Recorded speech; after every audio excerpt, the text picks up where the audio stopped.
Hello, so putting a logo to brand your images using PicMonkey. So Google PicMonkey, go to PicMonkey. Oh, that was a bit of a funny thing then. Anyway, okay, so open up your picture. I'm going through this really quickly.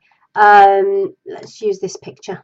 Oh, no, let's not, because that's already got something on it. So instead, that's annoying. I've managed to save that on the original, which is something you don't ever want to do. Anyway, here you go. Let's choose this. No idea why I've got that picture, but say you've got that picture and actually maybe you want to cover that up with something of your own, so it looks like your own website, or you want to put a logo up here. In PicMonkey, you use the butterfly. And the butterfly is what they call overlays, which basically means if you want to, you can use any of their shapes and create them. Or you can add your own, which is what we want to do. So if you do add your own, I'm going to do, oh, I don't know, let's use that. Pretend that's a nice pretty little logo, not just a PDF symbol, and you pop it on there.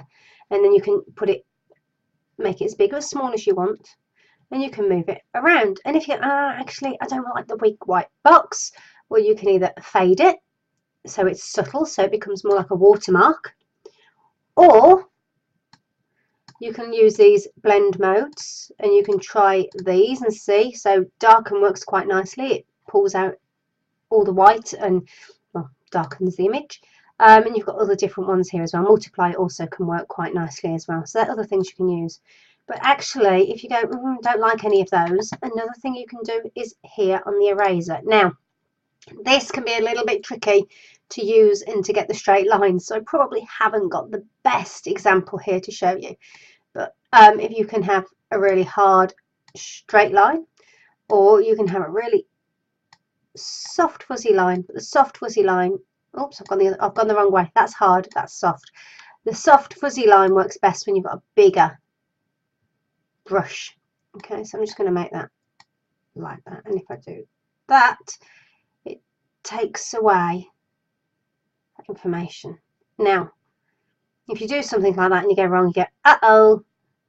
Control Z or that back arrow will take you back to where you were before. Now, as you can see, it's gone all the way back to this. So you're best, if you're not confident, to do this in short bursts, because then you can just go back as often as you like to take stuff away. So now I'll go, oops, Control Z to take away. I've still got this work.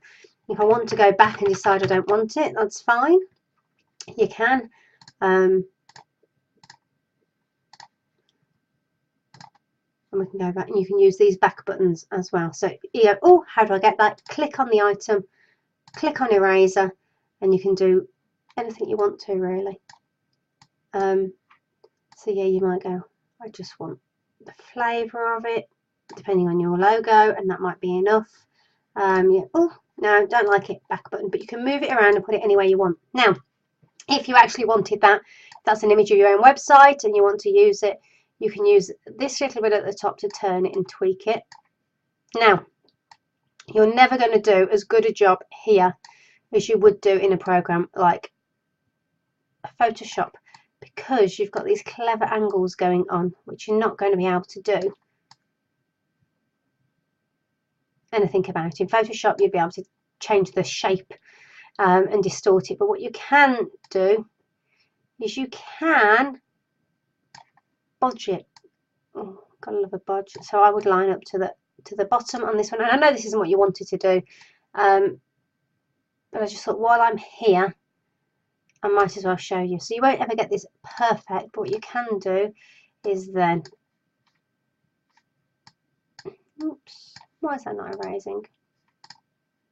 Erase that one, right?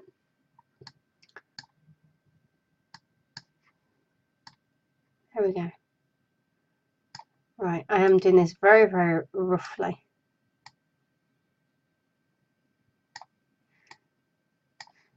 So we'll do that as if it's there. Then we'll go to the overlays again and pick geometric, and we've got some shapes here, and we can start to build up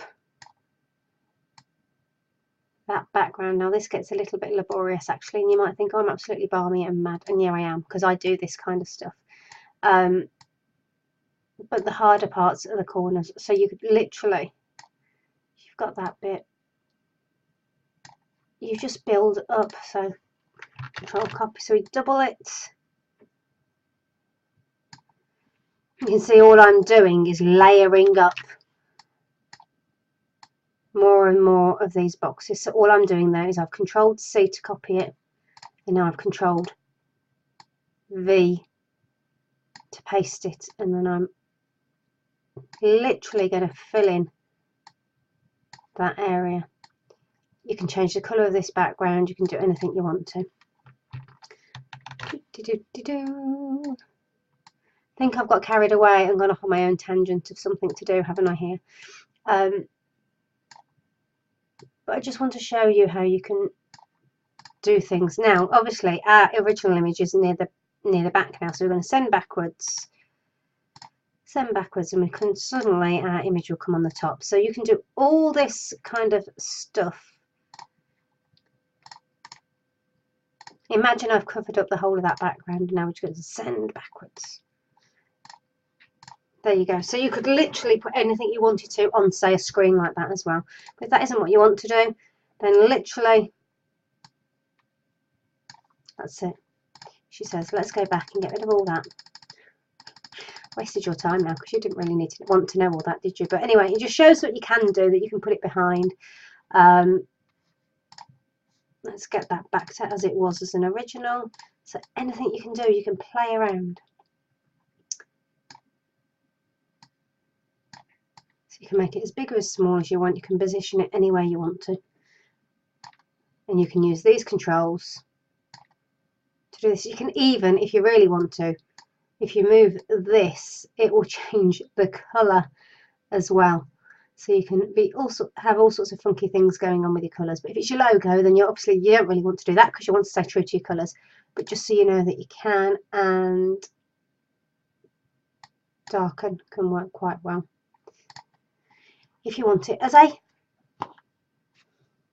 the word's gone. Watermark, that's the word I was looking for. Anyway, there you go. I hope that helps. That's how quick and easy it is. You want the butterfly tool, and you do add your own, and from there you can use the controls in here to make it look the way you want to. And if you want to add text as well, you have all exactly the same controls, but you use the text function here. There you go, and you can use PicMonkey's own fonts, or you can, if you click yours, you get all the fonts that are on your machine as well to choose from. So you can use your own font that you normally use for your logo or for anything else. Okay, that's it. Speak soon.